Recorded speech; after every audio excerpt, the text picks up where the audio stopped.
Kinh Diệu Pháp Liên Hoa, phẩm Quán Thế Âm Bồ Tát Phổ Môn thứ 25.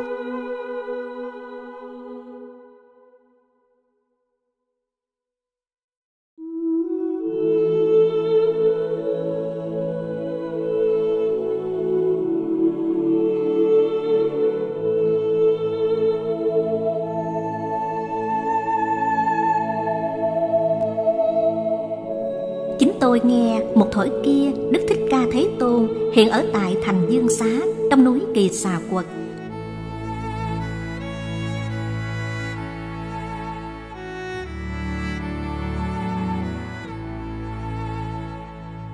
Lúc bấy giờ, Ngài Vô Tận Ý Bồ Tát liền từ chỗ ngồi đứng dậy, trịch áo bày vai hữu, chắp tay hướng Phật mà bạch rằng: Thế Tôn, Ngài Quán Thế Âm Bồ Tát do nhân duyên gì mà tên là Quán Thế Âm?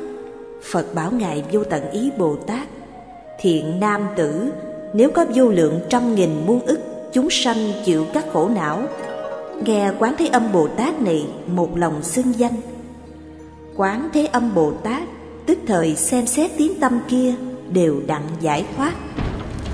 Nếu có người trì danh hiệu Quán Thế Âm Bồ Tát này, dầu vào trong lửa lớn, lửa chẳng cháy đặng, vì do sức oai thần của Bồ Tát này đặng như vậy.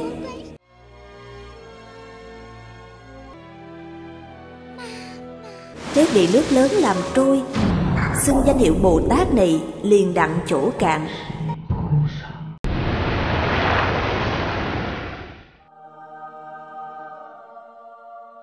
Nếu có trăm nghìn muôn ức chúng sanh vì tìm vàng, bạc, lưu ly, sa cừ, mã não, san hô, hổ phách, chân châu, các thứ báu nên vào trong biển lớn, giả sử gió lớn thổi ghe thuyền của kia trôi tấp nơi nước quỷ La Sát, trong ấy nếu có nhận đến một người xưng danh hiệu Quán Thế Âm Bồ Tát, thời các người đó đều đặng thoát khỏi nạn quỷ La Sát, do nhân duyên đó mà tên là Quán Thế Âm. Nếu lại có người sắp sẽ bị hại, xưng danh hiệu Quán Thế Âm Bồ Tát, thời dao gậy của người cầm liền gãy từng khúc mà đặng thoát khỏi. Nếu quỷ Dạ Xoa cùng La Sát đầy trong cõi Tam Thiên Đại Thiên muốn đến hại người, nghe người xưng hiệu Quán Thế Âm Bồ Tát, thời các quỷ dữ đó còn không có thể dùng mắt dữ mà nhìn người, huống lại làm hại đặng. Dầu lại có người hoặc có tội hoặc không tội, gông cùm xiềng xích trói buộc nơi thân, xưng danh hiệu Quán Thế Âm Bồ Tát, thảy đều đứt rã, liền đặng thoát khỏi. Nếu kẻ oán tặc đầy trong cõi Tam Thiên Đại Thiên, có một vị thương chủ dắt các người buôn đem theo nhiều của báu, trải qua nơi đường hiểm trở, trong đó có một người xướng rằng: Các thiện nam tử, chớ nên sợ sệt, các ông nên phải một lòng xưng danh hiệu Quán Thế Âm Bồ Tát, vì Bồ Tát đó hay đem pháp vô quý thí cho chúng sanh. Các ông nếu xưng danh hiệu, thời sẽ đặng thoát khỏi quán tặc này. Các người buôn nghe rồi đều lên tiếng xưng rằng: Nam Mô Quán Thế Âm Bồ Tát. Vì xưng danh hiệu Bồ Tát nên liền đặng thoát khỏi.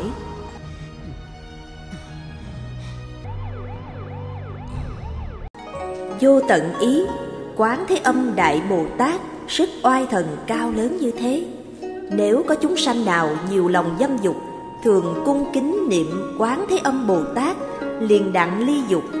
Nếu người nhiều giận hờn, thường cung kính niệm Quán Thế Âm Bồ Tát, liền đặng lìa lòng giận.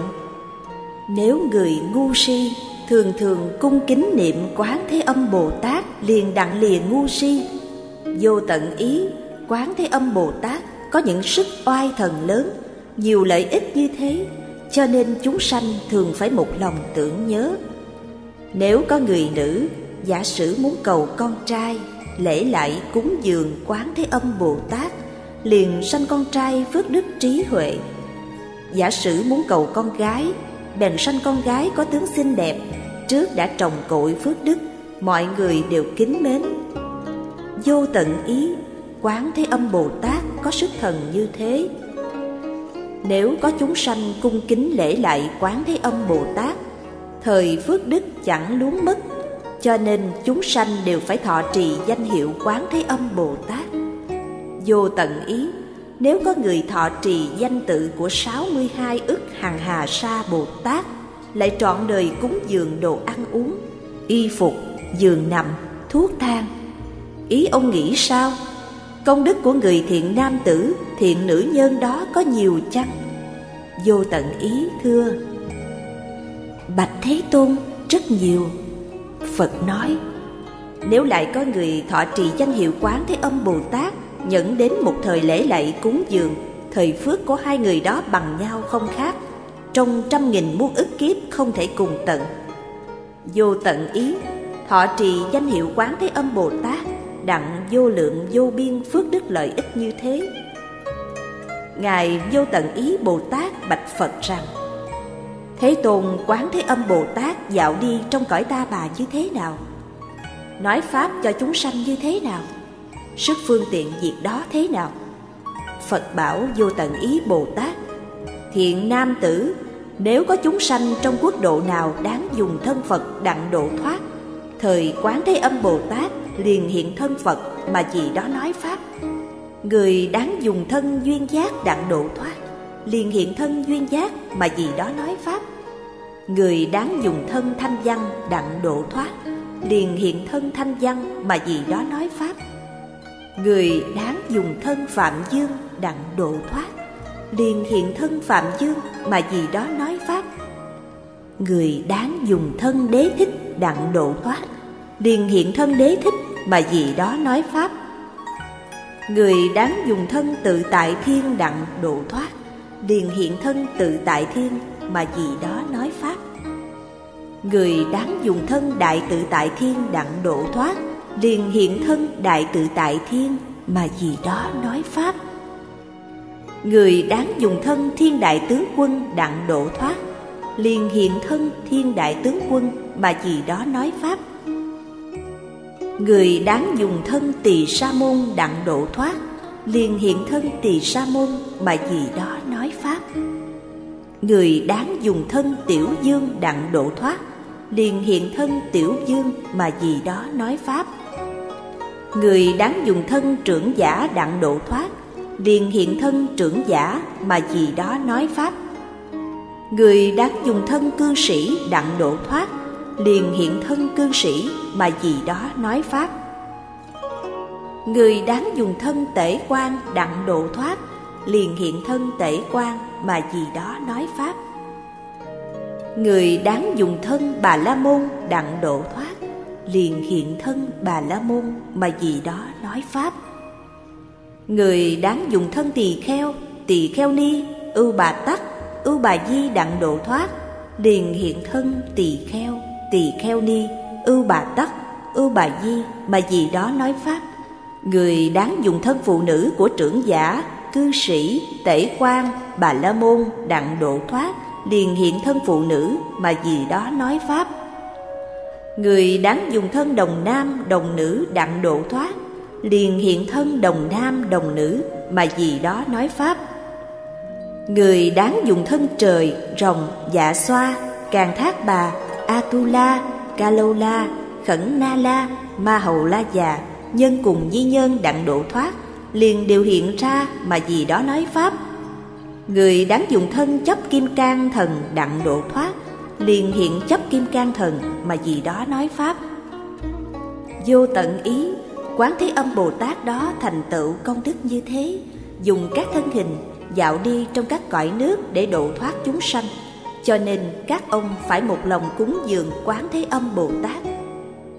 Quán Thế Âm Đại Bồ Tát đó ở trong chỗ nạn gấp, sợ sệt hay ban sự vô úy, cho nên cõi Ta Bà này đều gọi Ngài là vị thí vô quý.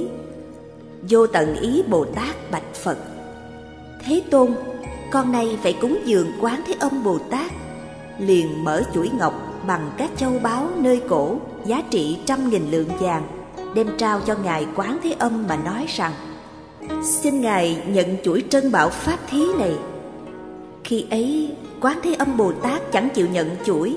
Ngài Vô Tận Ý lại thưa cùng Quán Thế Âm Bồ Tát rằng: Xin Ngài vì thương chúng tôi mà nhận chuỗi ngọc này. Bấy giờ Phật bảo Quán Thế Âm Bồ Tát: ông nên thương Vô Tận Ý Bồ Tát này và hàng tứ chúng cùng trời, rồng, Dạ Xoa, Càn Thác Bà, Atula, Ca Lâu La, Khẩn Na La, Ma Hầu La Già, nhân và phi nhân, vân vân mà nhận chuỗi ngọc đó. Tức thời Quán Thế Âm Bồ Tát thương hàng tứ chúng và trời, rồng, nhân, phi nhân, vân vân mà nhận chuỗi ngọc đó chia làm hai phần. Một phần dâng Đức Thích Ca Mâu Ni Phật, một phần dâng tháp của Phật Đa Bảo. Vô tận ý, Quán Thế Âm Bồ Tát có sức thần tự tại như thế, dạo đi nơi cõi Ta Bà. Lúc đó Ngài Vô Tận Ý Bồ Tát nói kệ hỏi Phật rằng: Thế Tôn đủ tướng tốt, con nay lại hỏi kia, Phật tử nhân duyên gì, tên là Quán Thế Âm, đấng đầy đủ tướng tốt. Kệ đáp Vô Tận Ý: ông nghe hạnh Quán Âm, khéo ứng các nơi chỗ, thệ rộng sâu như biển, nhiều kiếp chẳng nghĩ bàn, hầu nhiều nghìn ức Phật, phát nguyện thanh tịnh lớn. Ta vì ông lượt nói, nghe tên cùng thấy thân, tâm niệm chẳng luống qua, hay diệt khổ các cõi, giả sử sanh lòng hại, xô rớt hầm lửa lớn, do sức niệm Quán Âm. Hầm lửa biến thành ao, hoặc trôi dạt biển lớn, khác nạn quỷ cá rồng, do sức niệm Quán Âm, sống mòi chẳng chìm đặng, hoặc ở chót tu di, bị người xô rớt xuống, do sức niệm Quán Âm, như mặt nhật treo không, hoặc bị người giữ rượt, rớt xuống núi Kim Cang, do sức niệm Quán Âm, chẳng tổn đến mẩy lông, hoặc gặp oán tặc dây, đều cầm dao làm hại, do sức niệm Quán Âm, đều liền sanh lòng lành, hoặc bị khổ nạn vua, khi hành hình sắp chết, do sức niệm Quán Âm, dao liền gãy từng đoạn, hoặc tù cầm xiềng xích, tay chân bị gông cùm, do sức niệm Quán Âm, tháo ra đặng giải thoát, nguyền rủa các thuốc độc, muốn hại đến thân đó, do sức niệm Quán Âm, trở hại nơi bổn nhân, hoặc gặp la sát dữ, trồng độc các loài quỷ, do sức niệm Quán Âm, liền đều không dám hại, hoặc thú dữ dây quanh, nanh vuốt nhọn đáng sợ, do sức niệm Quán Âm, vội vàng bỏ chạy thẳng, rắn độc cùng bò cạp, hơi độc khói lửa đốt, do sức niệm Quán Âm, theo tiếng tự bỏ đi, mây sấm nổ sét đánh, tuôn giá xối mưa lớn, do sức niệm Quán Âm, liền đặng tiêu tan cả. Chúng sanh bị khổ ách, vô lượng khổ bức thân, Quán Âm sức trí diệu, hay cứu khổ thế gian, đầy đủ sức thần thông, rộng tu trí phương tiện, các cõi nước mười phương, không cõi nào chẳng hiện, các loài trong đường dữ, địa ngục, quỷ, súc sanh, sanh già, bệnh, chết khổ, lần đều khiến dứt hết. Chân quán, thanh tịnh quán, trí huệ quán rộng lớn, bi quán và từ quán, thường nguyện thường chiêm ngưỡng, sáng thanh tịnh không nhơ, huệ nhật phá các tối, hay tiêu tai khói lửa, khắp soi sáng thế gian, lòng bi răng như sấm, ý từ diệu dường mây, xối mưa pháp cam lồ, dứt trừ lửa phiền não, cải kiện qua chỗ quan, trong quân trận sợ sệt, do sức niệm Quán Âm, cừu quán đều lui tan, diệu âm Quán Thế Âm, phạm âm hải triều âm, tiến hơn thế gian kia, cho nên thường phải niệm niệm chớ sanh nghi. Quán Âm bậc tịnh thánh, nơi khổ não nạn chết, hay vì làm nương cậy, đủ tất cả công đức, mắt lành trong chúng sanh, biển phước lớn không lường, cho nên phải đảnh lễ. Bấy giờ Ngài Trì Địa Bồ Tát liền từ chỗ ngồi đứng dậy, đến trước Phật bạch rằng: Thế Tôn, nếu có chúng sanh nào nghe phẩm Quán Thế Âm Bồ Tát đạo nghiệp tự tại, phổ môn thị hiện sức thần thông này, thời phải biết công đức người đó chẳng ít. Lúc Phật nói phẩm phổ môn này, trong chúng có 8 muôn 4.000 chúng sanh, đều phát tâm vô đẳng đẳng, vô thượng chánh đẳng chánh giác.